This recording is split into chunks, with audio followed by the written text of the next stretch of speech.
जो हो गया उसे सोचा नहीं करते, जो हो गया उसे सोचा नहीं करते, जो मिल गया उसे खोया नहीं करते। सफलता भी हासिल उन्हें होती है, सफलता भी हासिल उन्हें होती है जो वक्त और हालात पर रोया नहीं करते। तो आइए दोस्तों, स्वागत करते हैं आप सभी का इस YouTube चैनल पे। और आज का वीडियो आप लोग के लिए बहुत खास होने वाला है, क्योंकि आज की वीडियो में हम लोग देखने वाले हैं कि सोशल साइंस का VBI जो प्रश्न है, जो आपके बोर्ड परीक्षा 2023 में पूछे जाएंगे। निश्चित रूप से आपको बता दें तो आपदा प्रबंधक जो चैप्टर होते हैं, जो किताब होते हैं, बुक होते हैं, उससे हम निचोड़ प्रश्न लाए हैं ताकि आपके बोर्ड एग्जाम 2023 में आपदा प्रबंधक का प्रश्न जो है इस वीडियो को देखने के बाद एक भी नहीं छूटे। तो चलिए इस वीडियो में हम बात करने वाले हैं और आपको बताने वाले हैं सबसे पहला प्रश्न कि आपदा से आप क्या समझते हैं। दूसरा प्रश्न, आपदा कितने प्रकार के होती है या आपदाएं के विभिन्न प्रकारों का वर्णन करें। उसके बाद आपको बता दें तो तीसरा नंबर प्रश्न हम बताएंगे कि प्राकृतिक आपदा एवं मानव जनित आपदा में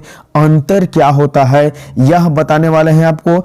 चौथा आपको बता दें तो बाढ़ नियंत्रण के लिए उपाय बताएं। पांचवा आपको बता दें तो बाढ़ से होने वाली हानियां का वर्णन करें। और छठा बता दें तो सुनामी के 3 प्रभाव बताइए। निश्चित रूप से हम आशा करते हैं कि वीडियो को आप शुरू से अंत तक जरूर देखिएगा, क्योंकि इसमें 6 प्रश्न बताया जा रहा है जो निश्चित रूप से आपके बोर्ड परीक्षा 2023 में पूछे जाएंगे 100% गारंटी के साथ। अगर नहीं पूछे जाए तो हम वीडियो बनाना छोड़ देंगे, तो आप लोग शुरू से अंत तक जरूर देखिएगा। आप लोग से रिक्वेस्ट है हाथ जोड़कर कि आप लोग निश्चित रूप से इस वीडियो को शुरू से अंत तक देखेंगे।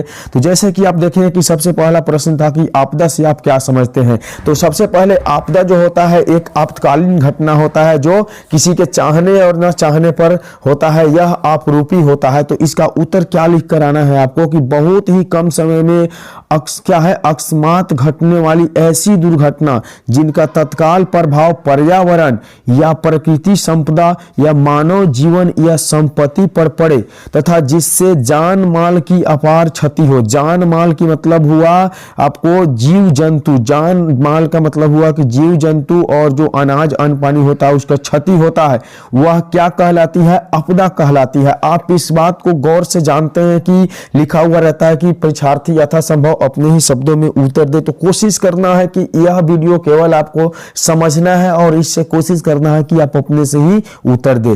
तो चलिए हम लोग देख लिए कि आपदा से क्या समझते हैं। यह प्रश्न पूछा जाए तो निश्चित रूप से हम आंसर देख कर आएंगे। तो दूसरा प्रश्न था कि आपदाएं कितने प्रकार की होती है या आपदा के विभिन्न प्रकारों का वर्णन करना था। ठीक है, देखिए निश्चित रूप से 2020 में, 16 में और 21 में भी पूछे गए हैं। तो 22 छोड़ा हुआ है, तो निश्चित रूप से 2023 में फिक्स है कि यह पूछा जाएगा। तो चलिए हम लोग देखते हैं कि दिया हुआ है कि आपदा मुख्य रूप से 2 प्रकार की होती है। आपदा कितने प्रकार की होती है? 2 प्रकार की। एक जो होता है प्राकृतिक आपदा जिसको नेचुरल डिसेस्टर कहा जाता है, जिसे प्राकृतिक ने बनाया है। और दूसरा जो होता है मानव निर्मित आपदा जिसको मैन मेड डिसेस्टर कहा जाता है, जो मानव द्वारा निर्मित किया जाता है। अब हम लोग आगे देखेंगे कि मानव द्वारा निर्मित क्या होता है, प्राकृतिक द्वारा निर्मित क्या होता है। तो सबसे पहले देखते हैं कि चक्रवात जो है, भूस्खलन जो है, भूकंप है, सूखा है, सुनामी है, आदि ऐसी आपदाएं हैं जो आपको बता दे तो मानव द्वारा जनित आपदाएं नहीं है। यह क्या है, प्राकृतिक द्वारा जनित आपदाएं हैं। और मानव द्वारा जनित आपदाएं क्या होती है, तो आतंकवाद, कहीं तोड़ फोड़ करवा देना, कहीं बम ब्लास्ट करवा देना या वनों को विनाश करवा देना। ठीक है, तो यह जो है आपका मानव द्वारा जनित आपदाएं हैं।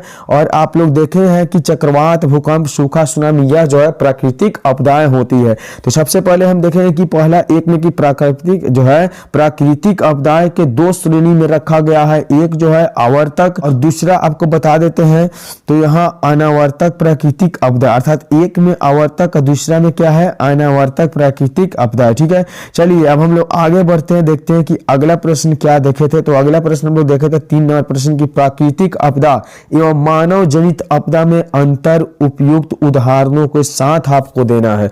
निश्चित रूप से हम बोले हैं कि इस वीडियो को देखने के बाद आपका आपदा प्रबंधक जो बुक होते हैं उससे एक भी प्रश्न नहीं छूटेंगे, क्योंकि निचोड़ प्रश्न हम इसमें चुन चुन कर रखे हुए हैं आप लोगों के लिए। तो सबसे पहले हम देखते हैं कि आपदा क्या है, अर्थात प्राकृतिक आपदाएं। तो ऐसी आपदाएं जो प्राकृतिक कारणों से घटती है उसे हम लोग प्राकृतिक आपदा कहते हैं, जैसे सूखा, बाढ़, भूकंप, सुनामी, भूस्खलन क्या है, उसके बाद चक्रवात आदि प्राकृतिक आपदाएं कहलाती है। अब मानव जनित आपदाएं देखते हैं कि क्या है कि वैसी जो है आपदाएं जो खुद मनुष्य द्वारा उत्पन्न की गई समस्या होती है, जो मतलब मनुष्य निर्मित करता है, वैसी आपदाएं को क्या कहते हैं? तो मानव जनित आपदाएं कहते हैं। अब चलिए हम लोग अगली प्रश्न देखते हैं। जो देखे थे 4 नंबर प्रश्न की बाढ़ नियंत्रण के लिए उपाय को बताना था। बाढ़ को नियंत्रित करने के लिए कौन कौन सी उपाय होती है वह आपको बताना है। तो सबसे पहले हम उत्तर में देखेंगे कि बाढ़ नियंत्रण के तरीके जो है इस प्रकार से, अर्थात बाढ़ नियंत्रण का निम्न तरीके होते हैं। सबसे पहले क्या होता है कि नदियों पर बांध का बनाना। जब बाढ़ आने से पहले आप क्या कीजिए कि नदियों के बगल में एक बांध बांधिए, जिससे आपका जो है नदी में पानी जब बढ़े तो बांध उसे रोक दे। दूसरा आपको बताया तो तटबंधों की दीवारों को ऊंची करना एवं मजबूती देना होता है। तटबंध जो होता है उसका दीवार जो बांध बांधना जाता है वह मजबूत और ऊंचा बांधा जाता है ताकि पानी उसको पार करके नहीं आए। ठीक है। तीसरा, नहरों का निर्माण कर पानी के बहाव का नियंत्रण करना चाहिए। नहर बना देना चाहिए ताकि पानी उससे नहर में चला जाए और गांव में और संपत्ति का नुकसान नहीं हो। चौथा आपको बता देते जल के विभिन्न उपयोग जैसे सिंचाई, पन बिजली, जल संवर्धन, मत्स्यालय पालन और बहुउद्देशीय प्रोजेक्ट इत्यादि में समेकित विकास इस प्रकार किया जाए कि बाढ़ वाले इलाके की भूमि का उपयोग कृषि एवं अन्य कार्यों के लिए सही ढंग से हो सके। अर्थात बाढ़ को नियंत्रण करके उसकी पानी जो है सिंचाई के रूप में दिया जाए हर क्षेत्र में, तो बाढ़ से नियंत्रण हुआ मतलब हो सकता है। ठीक है। अगली प्रश्न 5 नंबर प्रश्न देखेंगे कि बाढ़ से होने वाली हानियां को चर्चा करना है।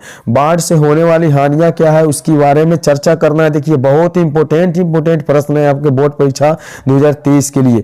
तो देखेंगे उत्तर में दिया हुआ है कि बाढ़ आती है तो भारी तबाही लाती है। क्या होती है? बाढ़ जब भी आती है तो बहुत सारे तबाही लेकर आती है, जैसे जान माल एवं जन जीवन की बर्बादी हो जाती है। इसकी प्रमुख हानियां यह होती है कि सबसे पहले तो खेत में खड़ी फसल जलमग्न हो जाती है और वह जो है उपजा लायक नहीं रह पाती है। उसके बाद आपको बता दें तो लोगों के मकान जलमग्न हो जाते हैं, मिट्टी कच्चा मकान भी गिर जाते हैं और कुछ मिट्टी का ऐसे कच्चा मकान होते हैं जो बिल्कुल गिर ही जाते हैं। ठीक है।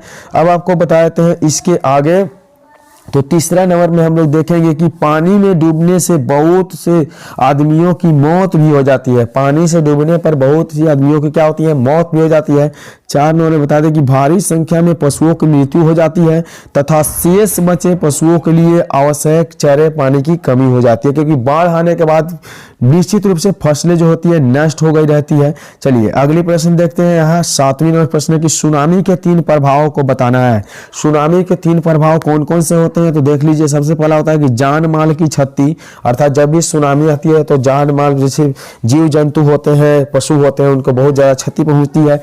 दूसरा तो होती है महामारी का प्रकोप, जैसे अभी कोरोना वायरस चल रहा है उस तरह से महामारी आने की संभावना होती है।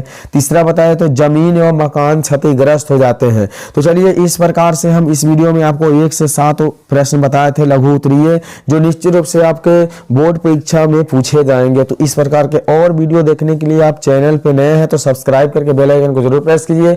और बहुत मेहनत होती है आप लोगों के लिए वीडियो बनाने के लिए, तो एक लाइक जरूर कीजिएगा और शेयर करना ना भूलिएगा। चलिए मिलेंगे अगली वीडियो में, तब तक के लिए बाय।